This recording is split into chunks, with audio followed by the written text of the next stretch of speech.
கிருஷ்ண அவதாரம். பெருமாளின் அவதாரங்களில் இது 9வது அவதாரமாகும். வாசுதேவருக்கும் தேவகிக்கும் குழந்தையா மகாவிஷ்ணு எடுத்த அவதாரம் கிருஷ்ண அவதாரம். இந்த அவதாரத்தில் கண்டவர் தம் மனதை கவரும் அழகுடன் கோபியர் கொஞ்சும் ரமணனாக விளங்கினார். கம்சனை கொன்றும் பஞ்சபாண்டவரை காத்தும் தர்மத்தை நிலைநாட்டினார். ஒருமுறை பூமாதேவி நாராயணனிடம், பகவானே, பூமியில் நடக்கும் அக்கிரமங்களை என்னால் தாங்க முடியவில்லை, விரைவில் இதற்கு ஒரு முடிவு கட்டுங்கள் என வேண்டினார்.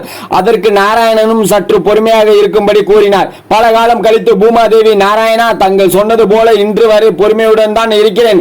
ஆனால் முனிவர்கள் செய்யும் யாகத்தை கெடுப்பவர்கள், நாத்திகர்கள், காமுகர்கள், கொலை செய்பவர்கள், கொள்ளையடிப்பவர்கள், உழைப்பை திருடுபவர்கள் ஆகியோரையும் சேர்த்து சுமக்கிறேனே. இவர்களின் எடையை தாங்கும் சக்தி எனக்கில்லை பிரபு.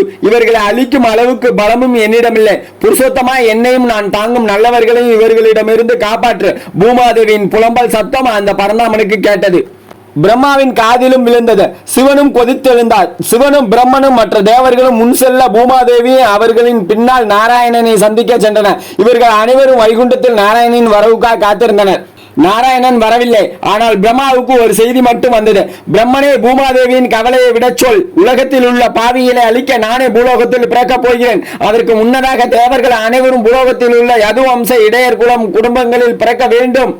எனக்கு உதவியாக இருக்க வேண்டும் என்பதே அந்த செய்தி. பிரம்மா மகிழ்ந்தார். பூமாதேவிக்கு தகவல் தெரிவித்தார். சிவனும் மற்ற தேவர்களும் மகிழ்ந்தனர். தங்கள் இருப்பிடங்களுக்கு சென்றனர். எல்லா தேவர்களும் யது குலத்தில் அவதரித்தனர். யதுகுலத்தின் அரசனாக இருந்தவர் சூரசேனன். இவரது புத்திரன் வாசுதேவர். இவருக்கு தேவகர் என்பவரின் மகள் தேவகியை பெண் பார்த்து நிச்சயமாயிற்று. தேவகரின் அண்ணன் உக்கிரசேனன் போஜகுல மக்களின் ராஜாவாக இருந்தார். அவருக்கு ஒரு மகன், பெயர் கம்சன். தேவகி கம்சனின் சித்தப்பா மகள். கம்சன் தோற்றத்தால் தான் மனிதனை தவிர உள்ளத்தால் அசுரன். மேலும் அவன் ஒரு நாத்திகவாதி. ஒரு சுப முகூர்த்த வேளையில் தேவகியை கைப்பிடித்தார் வாசுதேவர். தேவகிக்கு ஏகப்பட்ட சீர்வரிசை அள்ளி கொடுத்தார் தேவகர். திருமணம் முடிந்தது. மணமக்களை மணமகளின் சகோதரன் அவரது புகுந்த வீட்டில் கொண்டு விடுவது அக்கால வழக்கம். தேவகிக்கு உடன் பிறந்த சகோதரர்கள் இல்லை என்பதால் பெரியப்பா மகன் கம்சன் தன் தங்கையை தேரில் அழைத்து சென்றான். மின்னல் வேகத்தில் குதிரைகள் பறந்து கொண்டிருந்தன. அப்போது வானம் அதிர்ந்தது. அங்கிருந்து ஒரு குரல் எழுந்தது.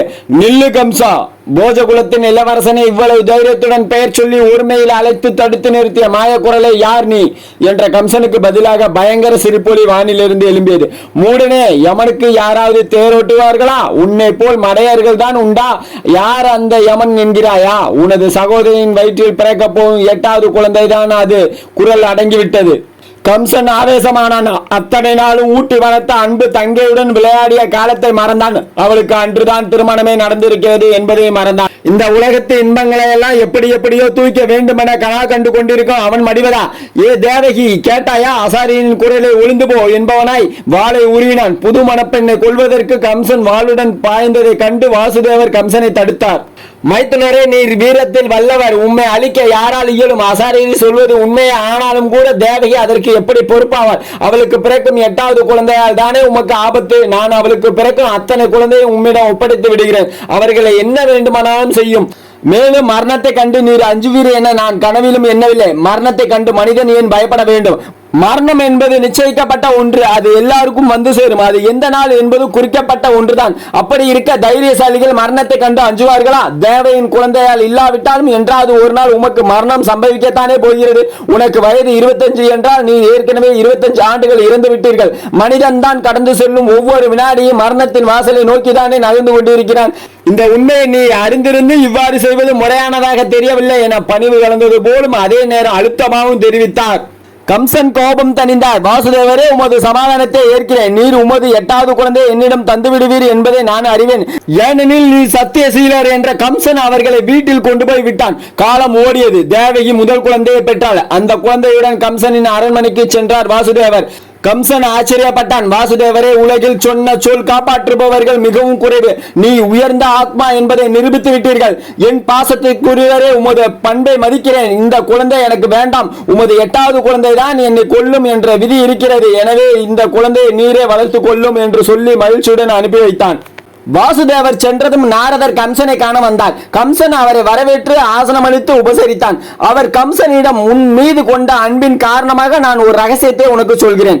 தேவகிக்கு 8வது குழந்தை பிறக்கப் போவது உறுதி. அது விஷ்ணுவின் அவதாரம் என்பதை தெரிந்து கொள். அதற்கு முன்னதாக யதுகுலத்தில் தேவர்களை குழந்தைகளாக வந்து பிறக்கப் போகிறார்கள். உன் தங்கைக்கு பிறந்த முதல் குழந்தையை இனி பிறக்கப் போகும் குழந்தைகளும் 8வது குழந்தைக்கு உதவி செய்வதாகவே பிறக்கப் போகின்றன. எனவே நீர் உன் தங்கைக்கு பிறக்கும் குழந்தைகளை கொன்றுவிடு. அதில் எது விஷ்ணு அம்சம் என்று கண்டுபிடிப்பது கஷ்டம் என்று தூவம் போட்டார். அவ்வளவுதான், கம்சனின் மிருக குணம் தலை தூக்கி விட்டது. நாரதரே, காலம் முழுவதும் நான் உமக்கு கடமைப்பட்டவன், இனி என்ன செய்ய வேண்டும் என்பதை எனக்கு தெரியும் என்றவன், யார் எங்கே? உடனே வாசுதேவரையும் தேவையும் கைது செய்து பாதாள சிறையில் அடையுங்கள் என்றான். சில மணி நேரத்தில் வாசுதேவரும் தேவையும் சிறையில் தள்ளப்பட்டனர். வாசுதேவருக்கு பிறந்த குழந்தைகள் அஸ்வசிகள் எனப்பட்டன. இவர்கள் ஒரு சாபத்தின் விளைவாக பூமியில் பிறந்து உடனே இறந்து இறைவனை அடைய விரும்பினார். அதன்படி அவர்களே 6 பேர் இறையடி சேர்ந்து விட்டனர். இப்படி இருக்க 7வது குழந்தையாக தேவையின் வயிற்றில் பிறக்க கிருஷ்ணர் தன்னை தாங்கும் அனந்தனை நாகம் அனுப்பி வைத்தார்.